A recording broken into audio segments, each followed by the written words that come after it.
Hi, everyone. Judge Andrew Napolitano here for Judging Freedom. Today is Tuesday, March 28, 2023. It's about 10:30 in the morning here on the East Coast of the United States. Ray McGovern returns to the show. My dear friend, Ray, it's always a pleasure. The audience loves you. You always educate us. Thank you for joining us. You have an unbelievable piece.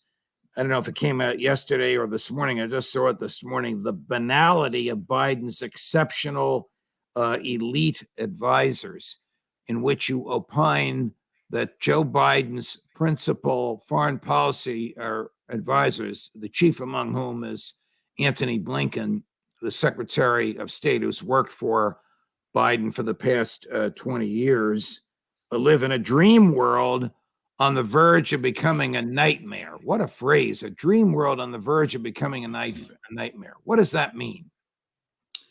Well, Judge, it means that they believe in this idea of American exceptionalism. In other words, they think they can lead.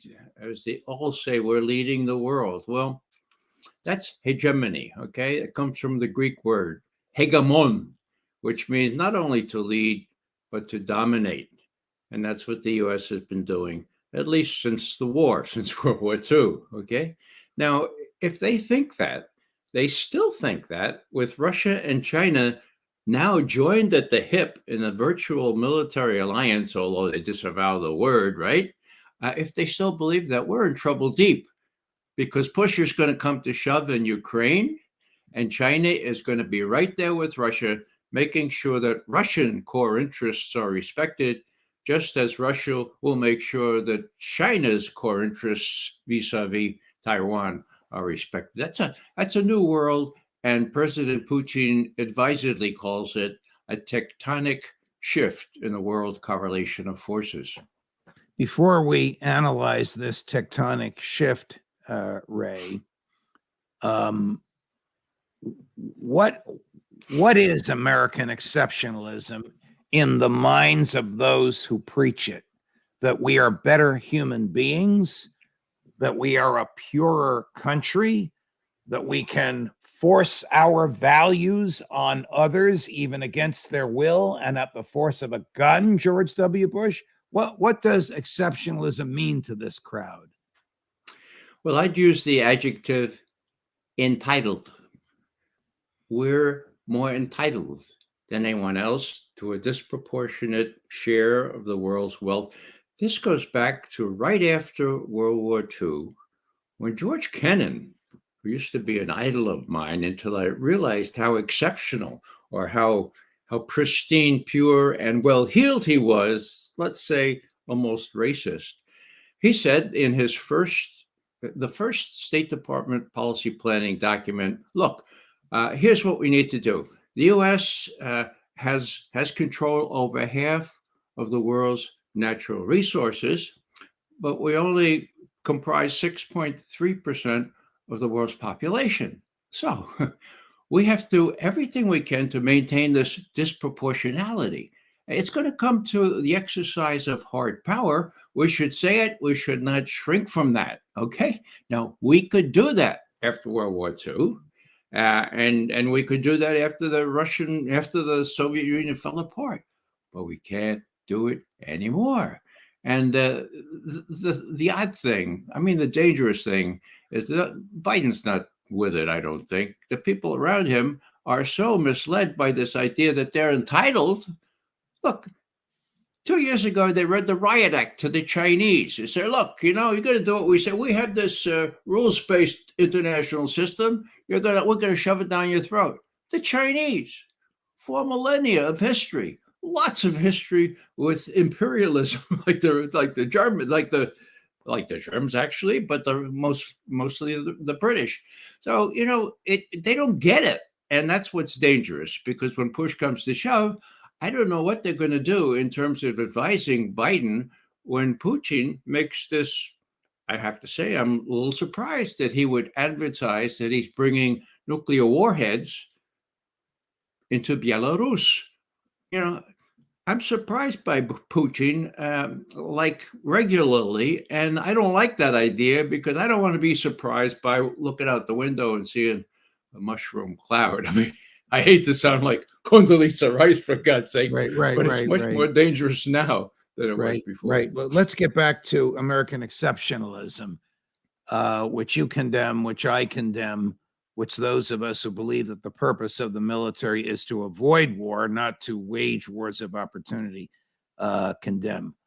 Tony Blinken, who's the Secretary of State of the United States, has been working for his current boss for many years. 20 years ago, the chair of the Senate Foreign Relations Committee was Senator Joe Biden of Delaware, and the chief of staff of that committee was Tony Blinken.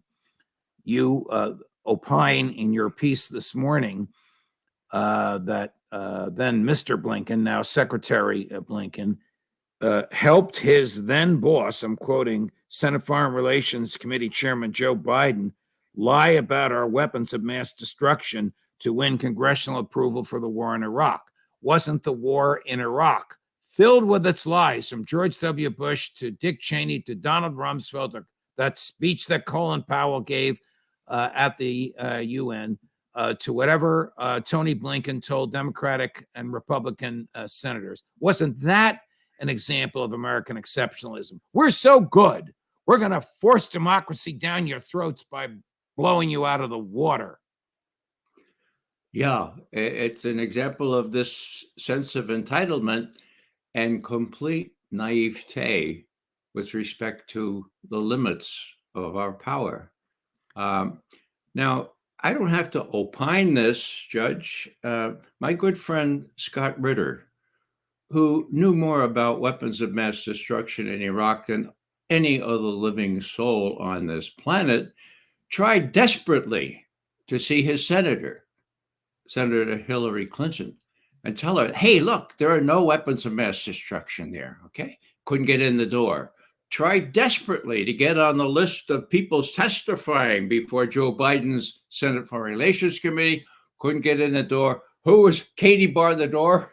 That was Blinken, okay? Tony Blinken, now you right. would think that he would be not entitled anymore, but these guys, they get entitled, and then they're entitled 20 years later to reproduce the lies.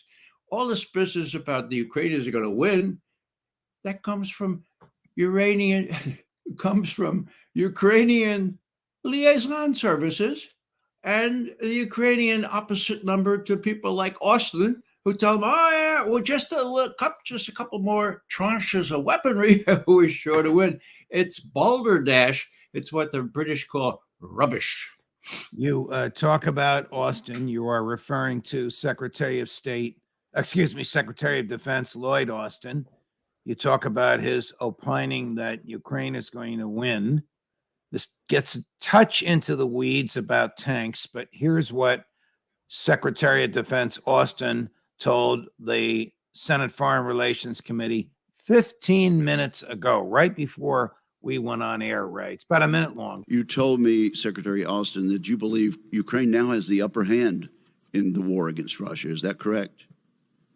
That's correct. This is a highly contested fight, Senator, as you know, and we've seen the tide move back and forth. Most recently, we've seen some pretty significant fighting in the Bakhmut area. Right, but just with regard to your optimism about Ukraine having the upper hand, that is what you told me yesterday. It is. Now, what I was about to say, Senator, is that Ukrainians have inflicted significant casualties on the Russians, and they have depleted their inventory of armored vehicles in a way that no one would have ever imagined. And so now we see Russia reaching for T-54s and T-55 tanks because of the level of damage that the Ukrainians have inflicted on them. And we have, in the meantime, been... And reaching for those tanks demonstrates what to you, sir? It demonstrates that their capability is waning. And we've continued to witness them be challenged with artillery munitions and other things, and they're reaching out to Iran, they're reaching out to North Korea. Do you believe there's a real chance for significant Ukrainian advancements between now and the beginning of winter? I believe that there's a chance, and we're doing everything that we can do to ensure that they have their best opportunity to be successful.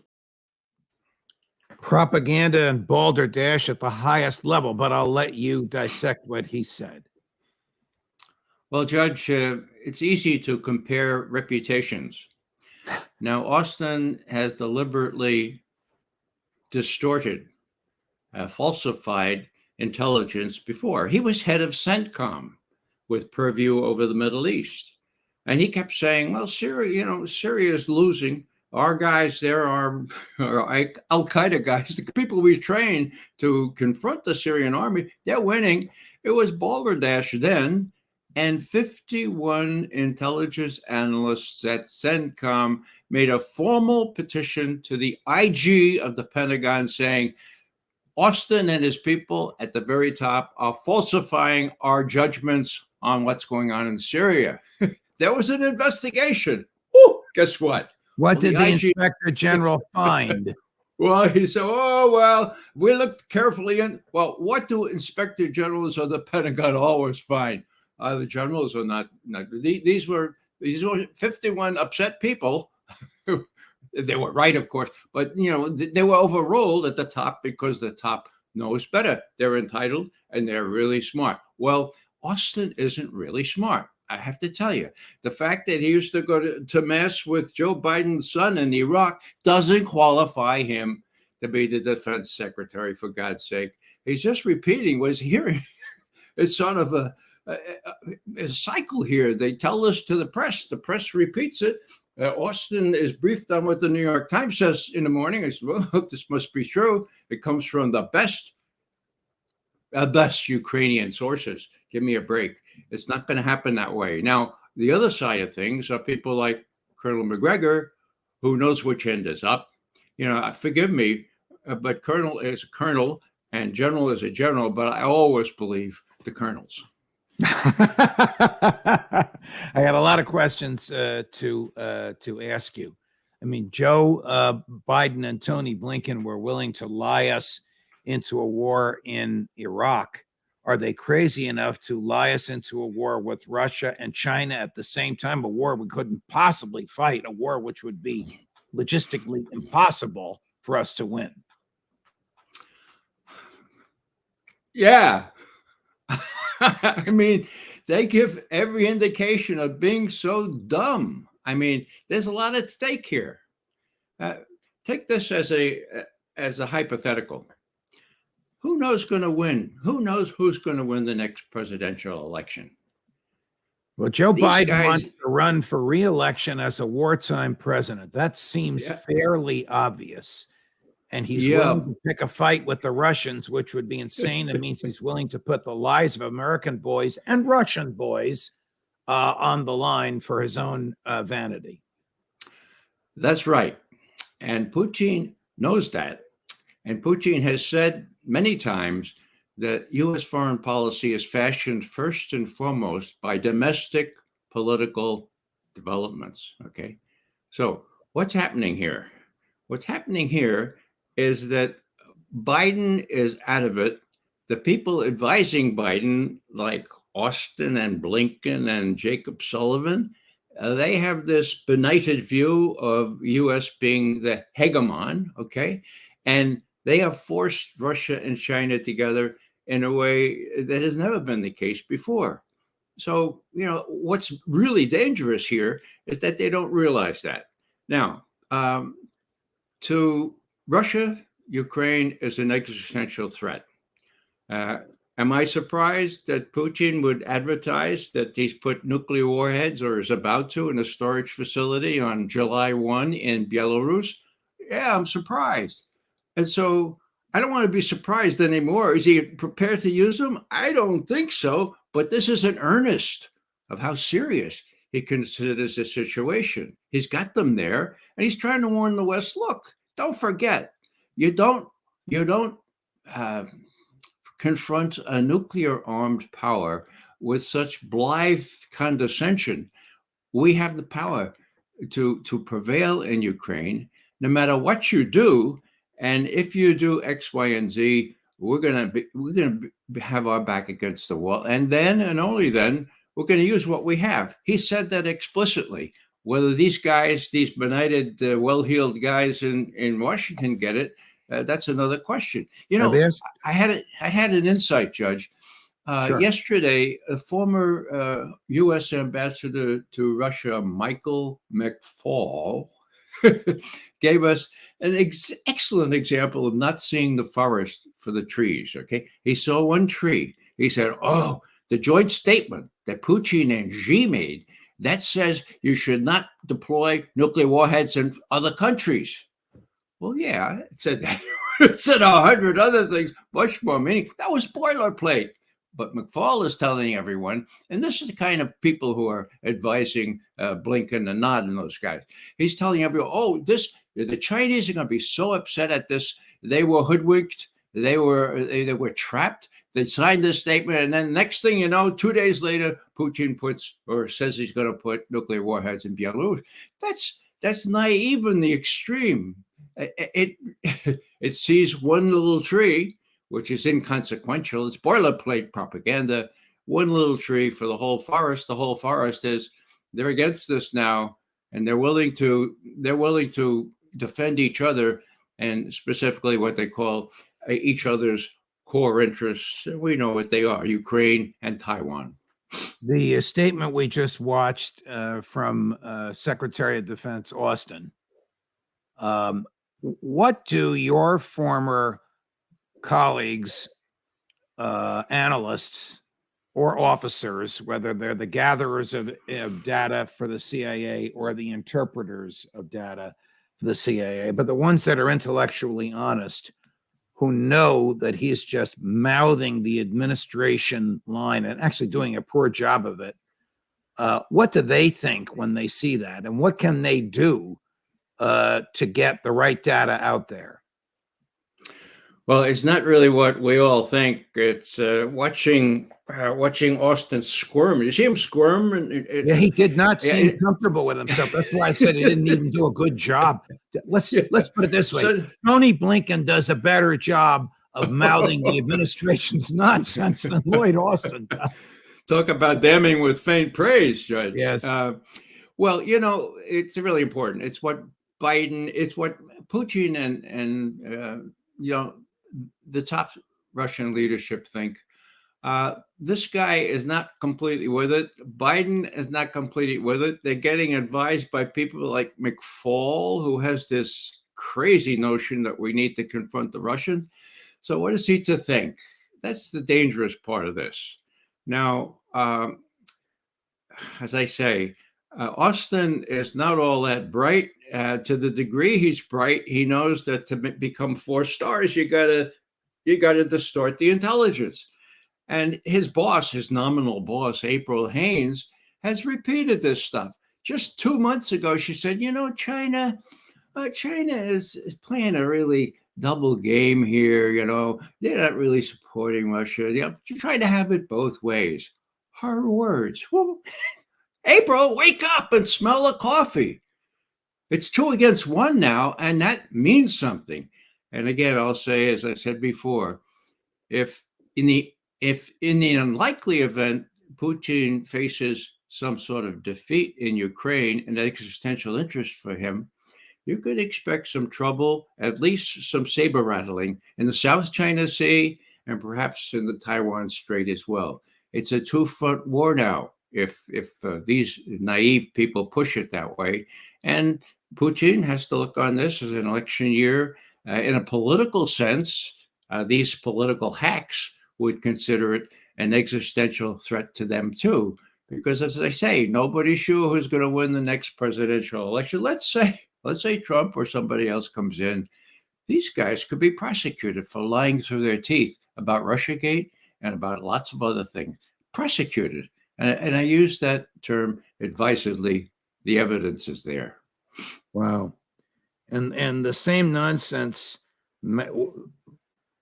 for which they could be prosecuted, as you say, argues that Putin and Xi are just in a marriage of convenience and there could be a divorce tomorrow. Now, do they really expect us to believe that?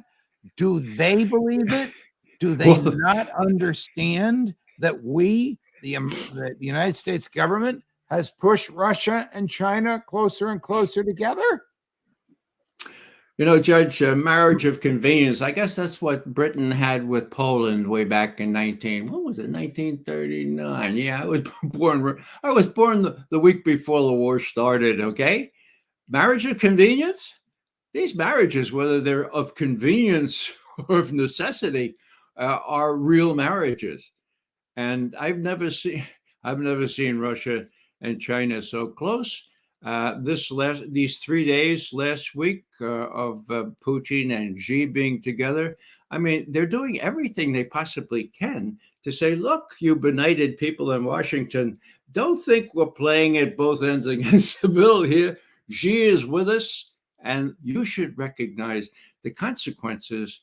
Unfortunately, your question is the apt one. I don't know if they recognize that or not. Well, can the United States possibly fight a war against Russia? Can the United States allow itself militarily to be drawn into the war in Ukraine as these neocons want, and at the same time drawn into a war to defend Taiwan? Can any rational being expect that our military could fight two wars at the same time, 10,000 miles apart? No. And the only way to explain this is how President Putin explained it back at the end of October last year at Valdai, the discussion club. He was asked a question: how do you explain the fact that the Americans are taking on China as well as us in Ukraine? And he said, that's a good question. There's no logic to it. I think they're just crazy.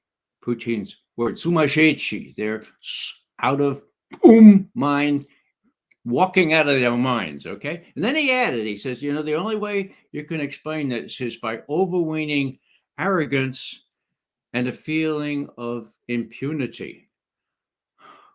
Exceptionalism. Exceptionalism. Yeah. Yes. It's on that steroids, same, yeah. right. It's that same mindset, which has bedeviled American foreign policy since the end of World War II. Judge, there was a gleam of hope when Mr. Putin bailed Obama out on those chemical weapons in Syria, such as they were. Obama didn't want to go to war, okay? To his credit, he didn't want to start another war. Putin told him, look, we can get the Syrians to destroy those chemical weapons that are left under UN supervision on a ship, like the ships you have specifically outfitted to destroy chemical weapons. What do you think? And Obama said, really? Kerry never told me about that. And that's true. He was alone with Obama, and Putin were alone. And watch tomorrow on TV. The Syrian foreign minister is going to announce it. And he did. And Obama breathed a sigh of relief.